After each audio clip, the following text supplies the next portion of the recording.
오늘 우리에게 주시는 하나님의 말씀은 마태복음 26장 1절에서 5절까지의 말씀입니다. 오늘 우리에게 주시는 하나님의 말씀은 마태복음 26장 1절에서 5절까지의 말씀입니다. 한 절씩 교독하시겠습니다. 예수께서 이 말씀을 다 마치시고 제자들에게 이르시되 너희가 아는 바와 같이 이틀이 지나면 유월절이라 인자가 십자가에 못 박히기 위하여 팔리리라 하시더라. 그때 대제사장들과 백성의 장로들이 가야바라 하는 대제사장의 관정에 모여 예수를 흉계로 잡아 죽이려고 의논하되 함께 읽겠습니다. 말하기를 밀란이 날까 하노니 명절에는 하지 말자 하더라. 아멘.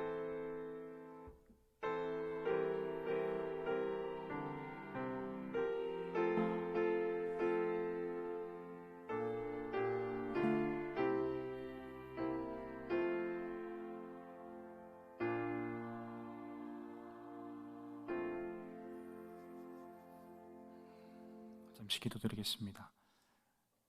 사랑과 내가 풍성하시며 친히 죄인을 위하여서 자기 아들을 아낌없이 우리에게 내어주신 그 하나님의 놀라운 사랑과 은혜에 참으로 감사드립니다. 하나님, 우리가 이 고난 주간을 보내며 주의 전으로 나와 수요 예배를 주님 앞에 드립니다. 하나님, 우리의 드림을 주님께서 기뻐 받아주시고 우리의 시간과 물질과 모든 것이 주님 것이오니 이 시간 주님께서 주장하여 주시고 우리 마음 가운데 은혜를 더하여 주시옵소서. 감사하고 이 모든 말씀 우리를 사랑하시는 거룩하신 예수 그리스도 이름으로 기도드립니다. 아멘.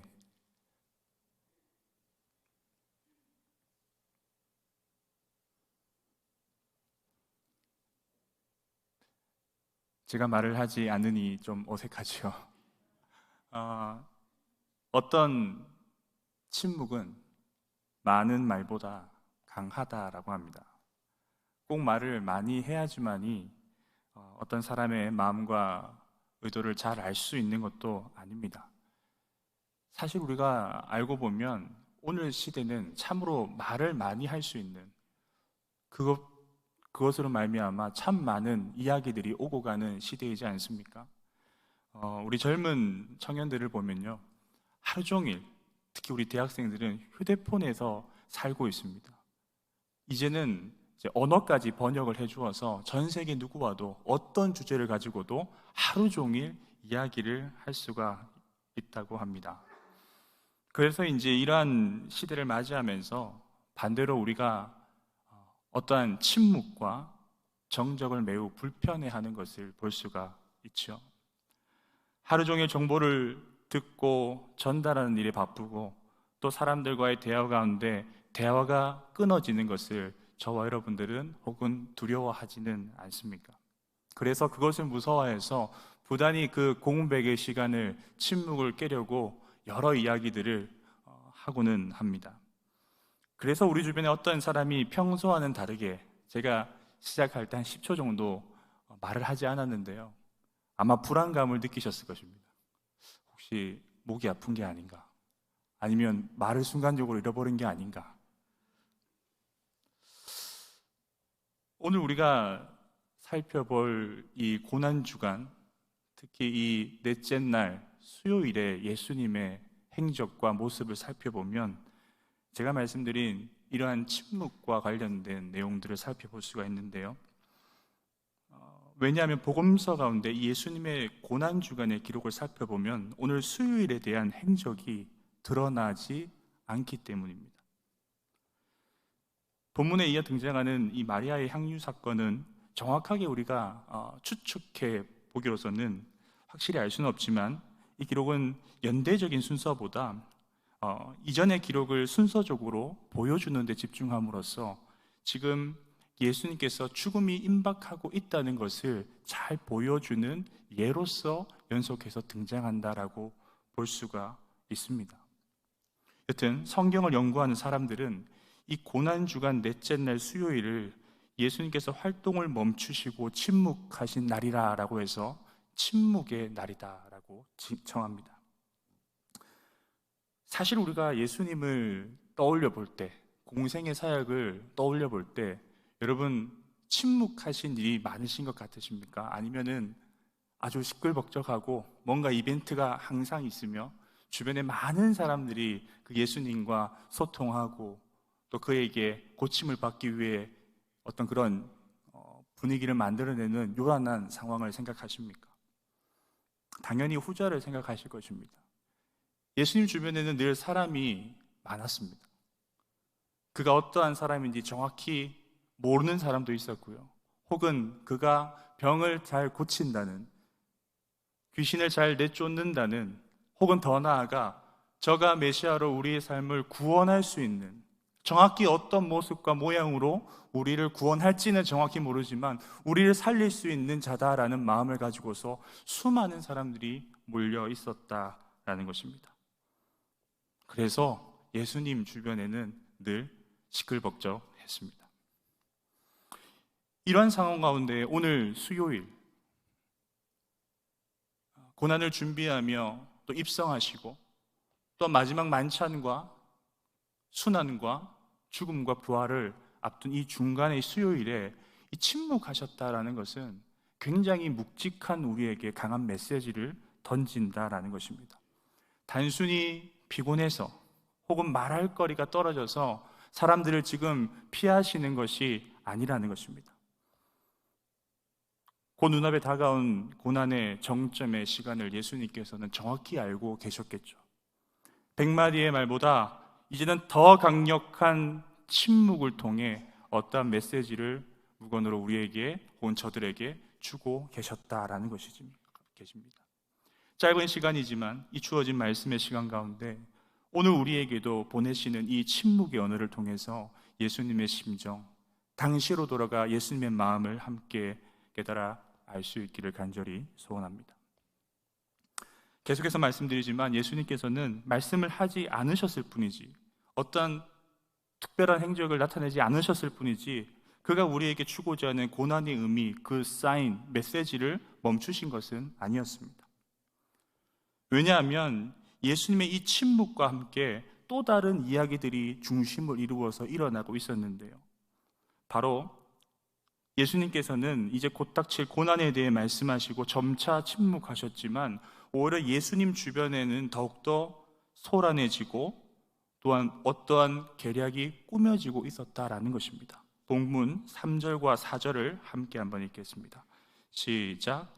그때 대제사장들과 백성의 장로들이 가야바라는 대제사장의 관정에 모여 예수를 흉계로 잡아 죽이려고 의논하되, 줄곧 예수님의 사역과 이 말씀을 불편하게 생각하던 종교 지도자들은 호시탐탐 모여 예수님을 흉계로 잡아 죽이려고 의논하고 있었습니다.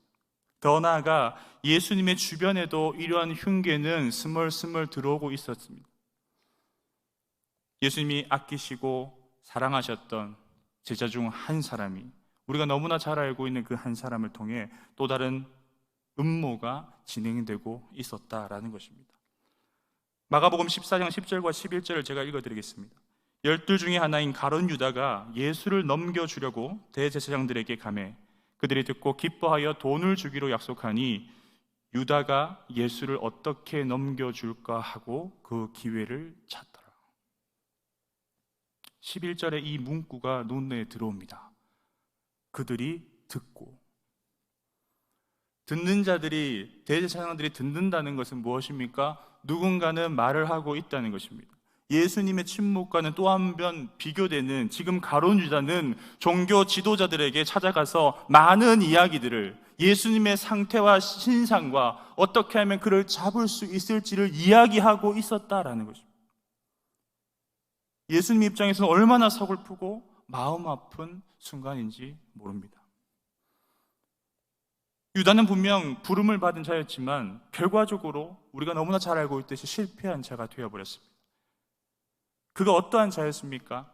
예수님께서는 마태복음 10장과 누가복음 6장을 보면 이 유다에게 이 사도의 칭호와 악기를 쫓는 이런 특별한 능력을 주셨습니다. 요한복음 13장을 보면 최후의 순간에도 만찬의 자리 가운데 발까지 이후에 씻겨주셨지만 가룟 유다는 결국 예수님을 팔아 배반하는 자가 되었습니다. 그래서 그런 많은 혼란스럽고 소란한 상황 가운데 침묵하시는 이 수요일은 더 잔인하고 더 어두우며 참으로 그 공기까지도 우리가 참 무겁게 느껴집니다. 여러분, 사랑하는 사람이 배신할 것을 알고서 사랑한다는 것, 저는 불가능할 것 같습니다. 제가 저희 아내와 100년 회로를 약속하고 정말 평생 우리 행복하게 살자라고 약속해서 결혼하고 살지 않습니까? 그런데 그 약속이 몇 날, 며칠에 분명히 깨질 것을, 그 신뢰가 깨질 것을 알고 그 결혼을 유지할 수 있겠냐는 것입니다.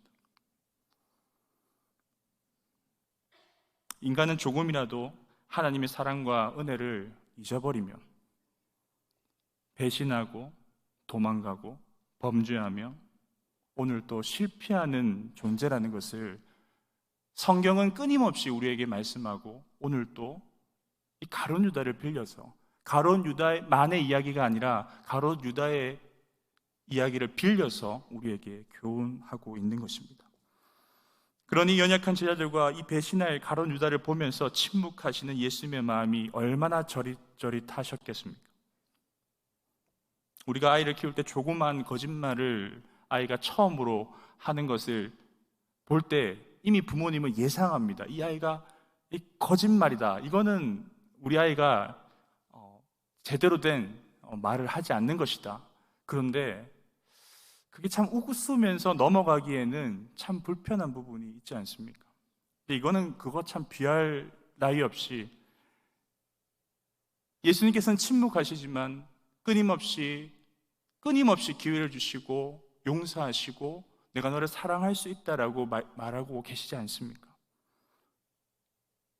세상이 너희들을, 내가 뽑은 너희들을 이해하지 못하지만, 너를 귀하다 말하지 않지만 나는 너를 위해 이곳에 왔고 끝까지 이 일을 감당하려고 해. 그러나 이 침묵의 소리를 뒤로하고 유다는 눈이 가리워져서 예수님보다 더 큰 재물과 영광을 얻기 위해 분주히 요란하게 소리를 내고 있었다는 것입니다. 우리는 그렇게 오늘 이 고난주간 이 말씀을 묵상하며 이것이 가룟 유다만의, 혹은 예수님 앞에 실패한 대명사인 베드로만의 이야기가 아니라는 것을 우리는 그 중심을 잘 잡아야 합니다. 성경은 우리가 처음 접하고 읽을 때부터 이건 너와 하나님의 이야기다, 성경에 나온 인물들만의 이야기가 아니라 예수님만 고민하셨고 예수님만 침묵하셨고 예수님만 기도하셨고 예수님만 지셨던 십자가가 아니라 이것은 곧 너에 대한 이야기다, 너의 문제에 대한 이야기다. 그것을 위해 지금 예수님이 고난을 당하시고 죽임을 당하시는 거란다라고 말씀한다라는 것입니다. 그래서 이 연약한 제자들과 오늘 저와 여러분들을 위해 예수님의 침묵은 무엇으로 사실 그날 드러나냐면 예수님의 기도로 드러납니다. 바로 고난주간 수요일을 우리 성경을 연구하는 학자들은 침묵의 날이라 부르면서 또한 기도의 날이다라고 하기 때문이죠. 예수님께서 사역하셨던 가운데 이 침묵하신 부분들을 찾아보면 대부분 이 침묵 가운데 무엇이 수반됩니까? 기도가 수반됩니다. 대부분 소란할 때, 집중할 수 없는 상황에 내몰리실 때 그들을 점차 밀어내시고 한적한 곳으로 나아가서, 아니면 새벽 미명에 하셨던 것이 무엇이냐면 아버지께로 나아가 기도하셨던 때였다는 것을 우리는 기억할 수가 있습니다. 마가복음 1장 32절에서 35절까지의 말씀을 한번 같이 읽겠습니다. 시작. 저물어 해질 때에 모든 병자와 귀신 들린 자를 예수께 데려오니 온 동네가 그 문 앞에 모였더라. 예수께서 각종 병이 든 많은 사람을 고치시며 많은 귀신을 내쫓으시되 귀신이 자기를 알므로 그 말하는 것을 허락하지 아니하시니라. 새벽 아직도 밝기 전에 예수께서 일어나 나가 한적한 곳으로 가서 거기서 기도하시더니, 지금 이 대목에서도 알 수 있듯이 사람들은 무엇에 감탄하고 무엇을 말하고 있습니까? 예수님께 감탄하고 예수님의 능력, 그 보여지는 것에 집중하고 소란합니다.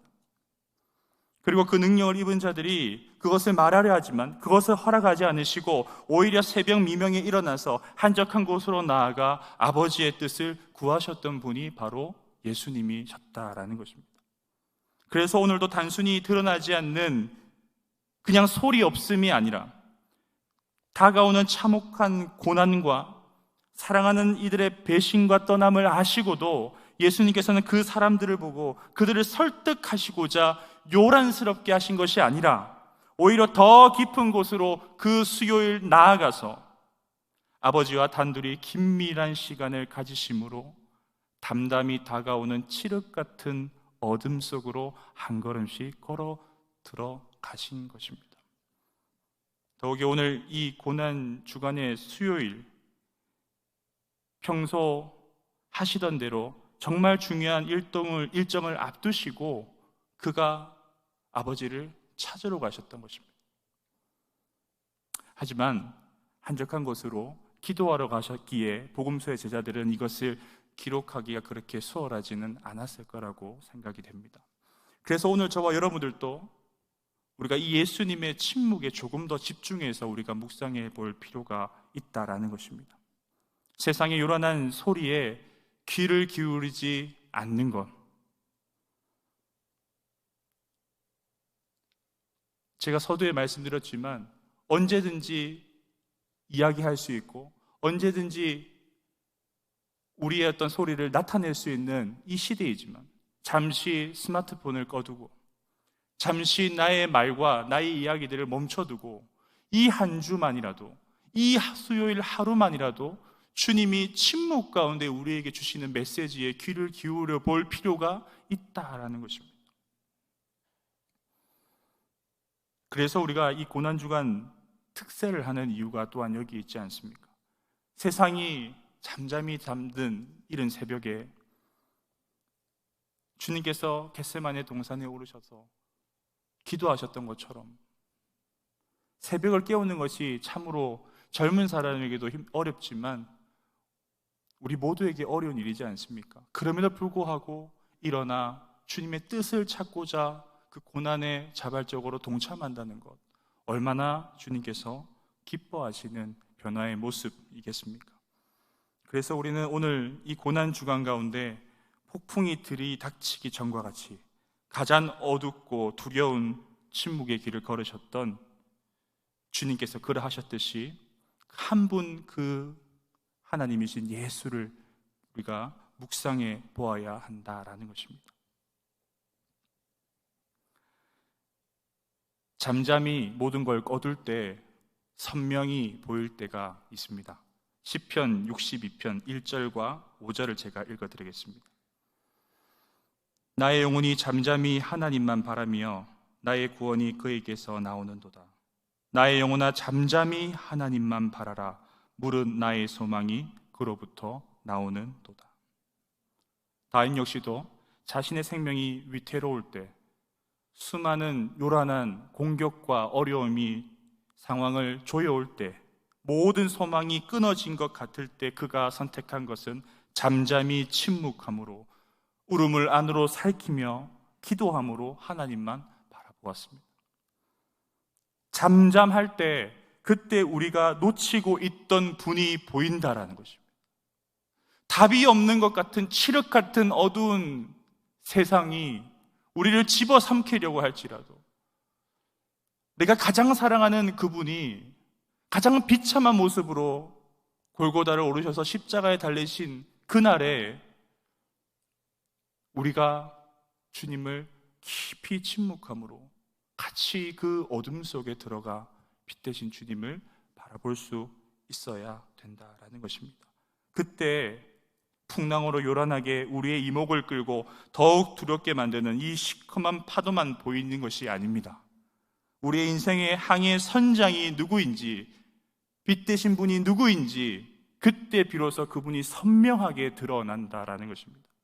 그분이 우리의 구원이 되시고 생명이 되시며 잠잠히 침묵 가운데 바라볼 때 우리를 향해 손을 내미시고 구원해 주시는 그 하나님의 은혜를 다시금 우리가 경험하게 된다라는 것입니다. 하나님 앞에 잠잠히 나아갔던 우리의 모습, 여러분 언제로 기억하십니까? 소중한 사람을 기다릴 때 정말 이렇게 발을 동동 구르면서 계속 시간을 보면서 사실 그렇게 많이 떠들지 않습니다. 오히려 소리를 줄입니다. 잠잠히 그분이 오시는 그 시간을 바라보며 기다린다라는 것입니다. 우리는 정확히는 알 수 없지만 하지만 성경이 우리에게 말씀하는 그것에 비추어 볼 때 어느 정도 마지막 시대를 향해 가고 있는 것 같습니다. 그렇기에 우리의 신랑 대신 다시 오실 그 주님을 기대함으로 묵묵히 요란하진 않지만 고요함으로 잠잠히 오늘을 살아가는 그리스도인들이 되어야 할 줄 믿습니다. 예수님께서도 침묵 가운데 결국 어려움 가운데 선택하신 것이 기도였기에 또한 우리가 주어진 길을 험할지라도 우리가 매년 이 고난주간 십자가를 묵상하지만 우리는 사실 이 고난주간과 부활을 지나면 다시 고난을 잘 생각하려고 하지 않지 않습니까? 또 다른 많은 시끄러운 소리 가운데 세상의 유혹 가운데 또 젖어들어 그 요란함 가운데 침묵하시고 기도하신 그 주님을 잊어버릴 수가 있다라는 것입니다. 침묵은 선택이 아닙니다. 기도는 우리가 할 수 있을 때 하고 하지 못할 때 하지 않는 것이 아니라 정말 기도할 수 없을 때 선택할 수 있는 것이 기도가 되어야 될 줄, 그러한 하나님 앞에 침묵이 되어야 될 줄 믿습니다. 말씀을 마치려고 합니다. 2022년 이 고난주간과 부활절을 지나면서 우리의 범어의 모든 성도들, 우리 가족들이 그 십자가의 은혜를 침묵 가운데 발견할 수 있는 남은 고난주간이 될 수 있기를 축복합니다. 그것을 발견하신 분은 이전과 다른 고난주간과 부활을 경험하실 줄 믿습니다. 더욱 새롭고 코로나 이후에 더욱 뜨겁게 다시 한번 거듭난 믿음으로 주님 앞에 나아갈 수 있다는 그 소망이 그 안에 숨어 있기 때문입니다. 그 시작이 오늘이 될 수 있기를 축복합니다. 남은 특세와 예배, 그리고 여러분들 고난주간 삶의 자리 가운데 잠잠히 오늘 또 침묵 가운데 우리에게 말씀하시는 그 음성에 귀 기울이며 아버지의 뜻을 구할 수 있는 저와 여러분이 될 수 있기를 주님의 이름으로 소원합니다. 기도드리겠습니다.